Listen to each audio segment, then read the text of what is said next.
Hi, my fabulous Year 7, my little particles. I do really miss you, and I cannot wait to see you back in school when we can. This little video is just a little bit of information to go with each of this week's 4 tasks. So, are you ready? Right, task 1, you have option of 2 practicals, Year 7. First practical is going to be how fit are your fingers. Really easy one to do. Just got to set it up a little bit like this. Hands must be flat onto the table. That may be a control variable, and you're just going to pulse and see how many you can do in 2 minutes. Competition's on with the people you live with. Go for it. Think of all the variables. What do you need to control? What are you going to measure? And what's your independent variable? What are you changing each time someone does the test? Second practical and option is make up 3 exercises inside or outside in the rain like we are now, and you need to decide which one raises your heart rate the most. Now I've put another little helpful hint into today's resources for you to find your pulse. If you get your hand on the thumb side of your hand, if you make sure you can see this tendon here, it's really easy. Don't use your thumb. Use these 2 fingers on this thumb side of this tendon. You're just going to place your fingers, put a little bit of pressure. I'm alive, I can find my pulse. You can count that for 15 seconds and multiply it by 4. Or you can count it for 30 seconds and multiply it by 2. Choose your exercises, whatever you want to do. Different exercises. What's your independent variable? What's different each time? What are you going to control? Can I eat this entire bar of chocolate before I do exercise 2? Would it be fair? Have a think about it. What else do I need to do? Can I sit down, do nothing before one of the exercises, but then immediately do the 3rd exercise after the 2nd? So have a think about how are you going to control the variables to make this a good quality valid test.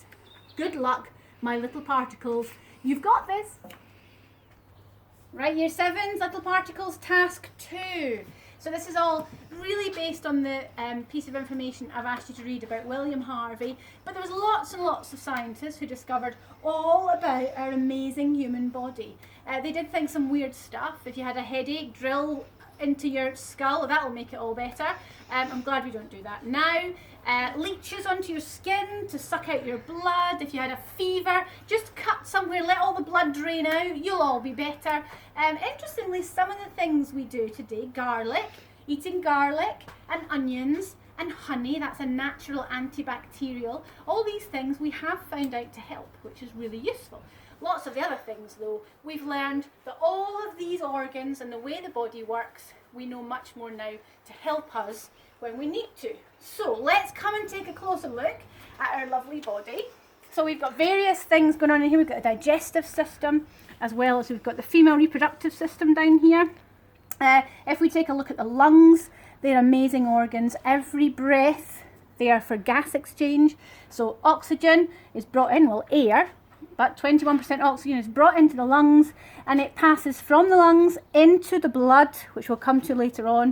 It then goes to the heart, and as you breathe out from the blood comes carbon dioxide, and it travels into the lung, and then you exhale it. So it's a place of exchange. We take in oxygen and we remove carbon dioxide. If we then look at the stomach, this is a fascinating organ. It does lots and lots of exciting things.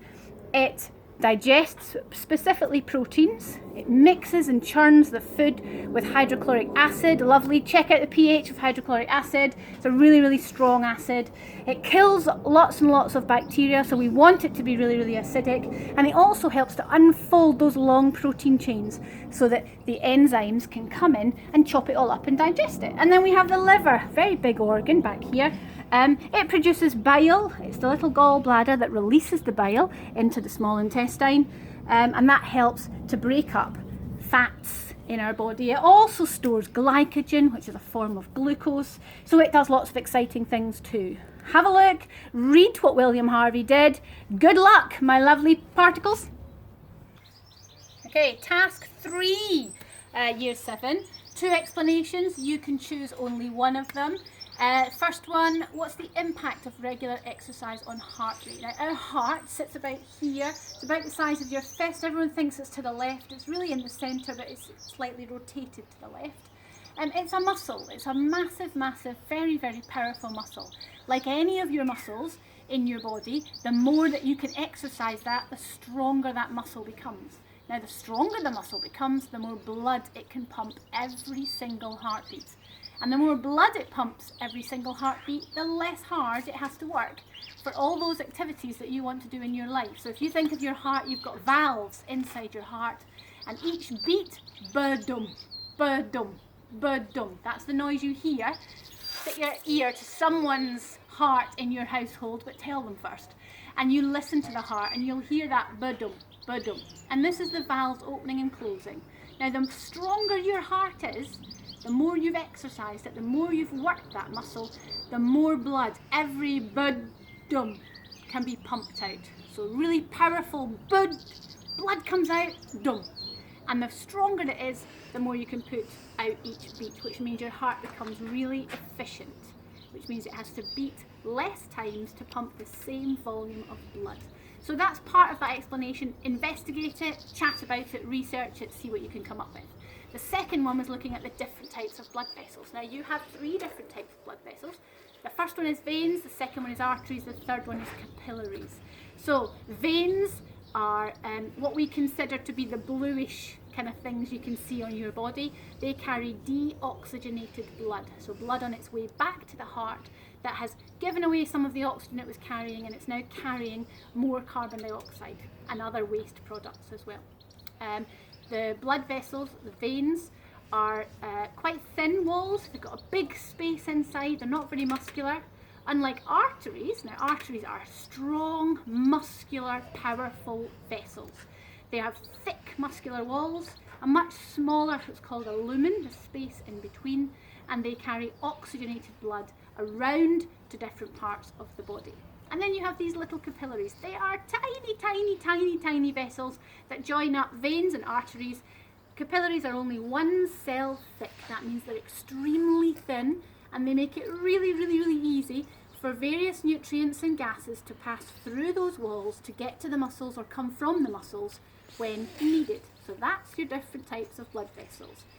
Off you go and investigate it. Write an awesome explanation. I know you've got this covered, my little particles. Go for it! And final task, task 4, year 7. This is watching a little video. Now, the basis of the video is talking about how blood is pumped by this little heart of yours. So here's a little heart. Now, there are 4 chambers in your heart, 2 on the right and 2 on the left. Atrium and ventricle on each side. So basically, we talked about this gas exchange that happens in the lungs. Blood comes, and as you can tell, my diagrams and my drawing haven't got any better in isolation.